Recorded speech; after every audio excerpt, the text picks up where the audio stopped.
October 16th, 2016. This is a ramble. It's Halloween. I had a ton of kids in tears today, sitting right where I'm sitting right now at this table. From 8 years old all the way up to 14 years old, that were so scared when they were sitting here that they didn't want to leave because they had to go back through what is like just a gauntlet of horror. It's really, really messed up what I do. But parents pay me and they keep doing it. So, if my students were quitting because I do this, I would think that there was some kind of a problem. But they come every year and they invite friends to join the school because I do this stuff. I want to explain something. I listen to music more than I've listened ever since I've gotten into portable audio. I don't listen to music that comes off the computer or anything like that. I don't trust it. I don't like all the noise that's associated with motherboards and all that stuff, so I only go with this kind of stuff. I've listened to this more than I listen to anything else. When I got the FiOX5, I think I did more time with themes than I actually listened to the device. The Mojo was great, but I spent more time being annoyed by the buttons and the short battery life, and going balanced with the PH3 has just been a whole new experience. But this is not what this is about. I'm going to do a review about this, and it's going to be not the stale model that's being used right now by everybody again and again, slightly expanded, or somebody does this really huge one. It's just the same thing with extra stuff that's like little books or something. Not going to do that. It's hollow. We listen to music, and that's what we talk about all the time, is listen to music, listen to music, listen to music. And I love listening to music, but audio is an amazingly powerful thing. And because I'm doing Halloween right now, and I used to do haunted houses, I'm actually doing a haunted house in the entrance. The psychological effect that audio can have on somebody as a background weapon is unbelievable. And while I was looking, I got two boom boxes. One is a giant JVC, and another one is I can't remember the name of that one. That's the one I had before the JVC, but they both function right now. And I've got something. You can check YouTube after you're done watching this, or you can open another window, and it's called Operation Wandering Spirit, and it's ghost tape number 10, and it was made by the American PsyOps, and it was used against the Vietnamese at night to psych them out. And they did it to each other. But this was a famous one because it was really effective, because the Vietnamese had a belief, and I might be wrong about certain points, but the gist of it is the Vietnamese believed that where you died is where your spirit would be, unless they could retrieve your physical remains and treat them pretty much like most cultures. Nobody wants to be missing in action, but the Vietnamese had it to a point where if you died someplace and your bones stayed there, and then your spirit would wander that area forever, and it would be stuck, and you would not see your family in the next world and the next life. And Operation Wandering Spirit, Ghost Tapes number 10, is at the beginning. It's got this Buddhist funeral kind of drum cymbal. It's like they know what that sound is because it's only at funerals that they hear it. Japan's a Buddhist country too, so I've heard a version of this before live because I've been to a funeral. And then it's got a lot of ghostly sounds, and then it's got a mother, I believe, that's warning her son that if he goes out and he tries to do anything, which would be kill the Americans at night, and if he dies, that they're not going to be able to find him, so please don't go out.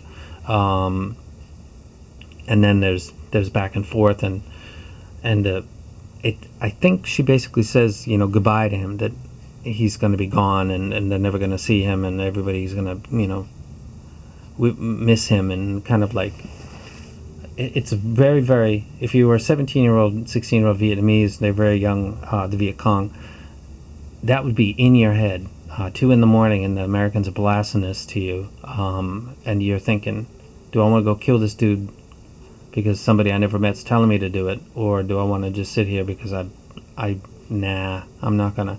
This is a famous Ghost Tape number 10 is very famous because it had a good effect, and they were noticing it, and they were helped by local Vietnamese in what would psych out the North Vietnamese, because they're Vietnamese. They were separated by really political geopolitical stuff turned out to be the separation of North and South Vietnam, and then that's what happened with the war. Communism versus not democracy, but not communism.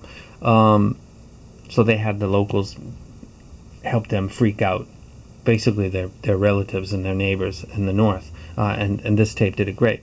And in the entrance of my school, as you come in right now, you've got these props and display. You've got a jumping spider, and then you've got a girl that's eating a brain that falls out of a box, and she's screaming her brains out. And the kids are coming into this, and up on the left side is a boombox that's playing Operation Wandering Spirit Ghost Tape number 10. And I have no idea what it is, but it sounds like a freaky thing. It's like, it doesn't matter if you speak Vietnamese or not. The drums that are Buddhist, obviously these little kids know what it is, and that's creeping into them because it's not an American thing. It's kind of an Asian thing, and they get that, and they're focusing on this stuff that's screaming, but that's in their head. And then about 15 feet away, 20 feet away down this hall, out of where they can see, is a second boombox that's got a British World War II air raid siren, which is a really, it's just a famous, get the fuck out of here sound. And it's back here, and it's also got a very windy, high powered, it's like an air raid coming on a stormy night. It's really, really well made. And if you position it opposite way and you're near the warning sign and this freaky thing is on the other side, there's a sense of comfort because you feel like you're near the warning pole, and this disaster thing is over here. And I did it last year, and I switched it both ways, and I noted on the kids' faces the difference. It's very, very clear.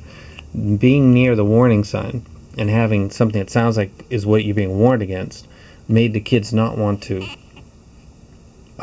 move forward because they were moving towards what sounded like chaos, and this thing was warning them of it.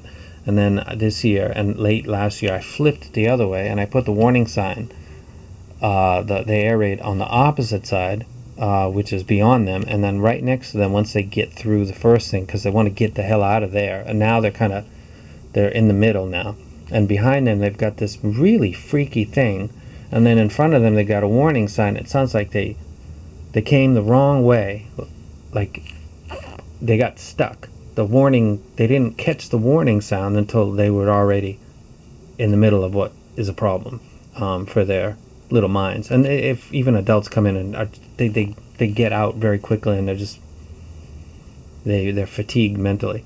And these are little kids that are doing this, so they come in, they got Operation Wandering Spirit behind them, and they're noting the Buddhist, bells and chimes and drums, and then what the whole thing that goes on. And then they got the stuff that's coming at them, and they get close to where they got to step up to the Genkan, the entrance platform, and this is all black with like red lights, sometimes strobing. And then back behind there, they got this air raid sign, and so once they get to the point where they can hear the warning, it's kind of too late. They're closer to get to the stairs to go up the classroom than it is to go back because this wandering spirit thing is on a loop, and these things are going to go off again. And the warning sign. So the warning air raid symbol is over way down here, and the classroom is on the second floor, which is above that. So when they're sitting where I'm sitting right now, you can feel and hear the warning siren that's going off, and they're listening to it, and they look over their shoulder over this direction, and they keep looking at the clock, and because it's a countdown to having to leave here, and they're scared as hell to go out of this room because they've got to go back through. So now they're going to be where the air raid warning is, which is naturally telling you not to go towards the thing that sounds like you're being warned against, but that's where they got to get the hell out to go to get their shoes to get and go home. So it's become where the exit from the classroom, so the getting in is a traumatic experience. They get up the stairs, they get in the classroom, and then the 60 minutes of class is like a countdown, knowing that they've got to go back through this again, when the whole time they can't really hear this ghost wandering thing, but they can hear the air raid siren constantly for an hour. It vibrates under their asses because it's got a heavy bass part, and I emphasize that because bass has got power. It's a primitive fear that we get from bass, that goes back to when we were hunted. We were not the alpha or the apex predators at that time. So deep sonic sounds have a kind of a fearful thing to them. So they're in the classroom. They hear the warning sign, and they know that the problem is where they've got to go. So they're going to walk away from the warning sign and go towards the thing that's in their mind is being warned against. But they've got to do that. So today was the first day that I've really been set up fully inside, not outside yet. And I'll do next week will be the full outside display. I might do a video and show you guys. And today I really kind of noticed these. I mean, all of these kids were just basket cases. As the hour counted down and got down to the last 10 minutes, they were sometimes visibly shaking, and then they just burst out with tears. And my tissues are gone because they used them all. And a couple of the girls wouldn't get out, and I've got another class that's waiting outside, and they're freaking because I got to come into that. So they're listening to Operation Wandering Spirit and Ghost Tape number 10 and really low bass rumble, and sometimes the animation props are going off, and they're just kind of freaking. And let me see. So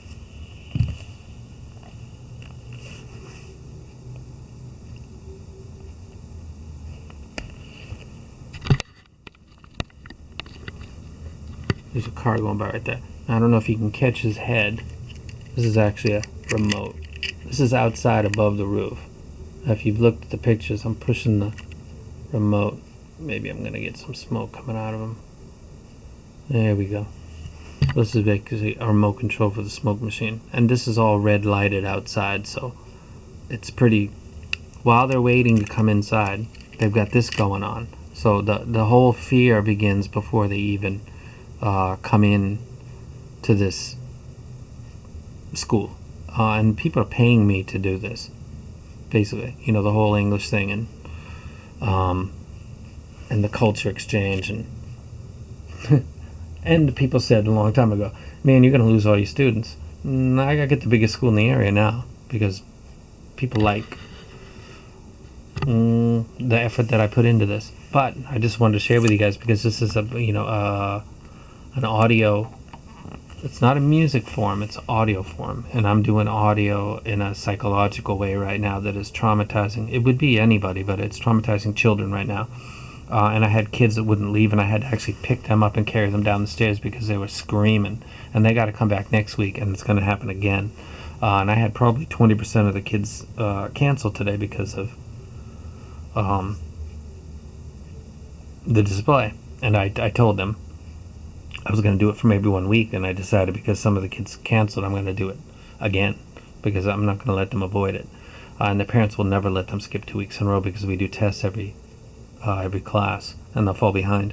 So I basically created a trap now where these kids come in, and they get rushed in by the parents. They get in, and now they're next to this thing. They got two things that are jumping out at them. The spider scares the crap out of them because it's low and it's below their head height and they're short. And then it jumps to close to where their head height is. The girl that's eating the brain is taller than them and then falls like above them. And then she pulls herself back up. And now they're freaked. And now they're trying to get close, and there's a warning thing. And there's other props that start activating, so they get close to the stairs and they just bull rush their way up. And then when they're sitting in the classroom and they get a hold of themselves, they're aware of the time and the fact that what they just did was walk, into chaos, and they've got to walk back out through the chaos again. And it's very unnerving for them, and it's all thanks to the audio. If I just did props, which I used to do, it would be scary. I used to do Halloween sounds like ghosts and stuff, and that's very Western, and it's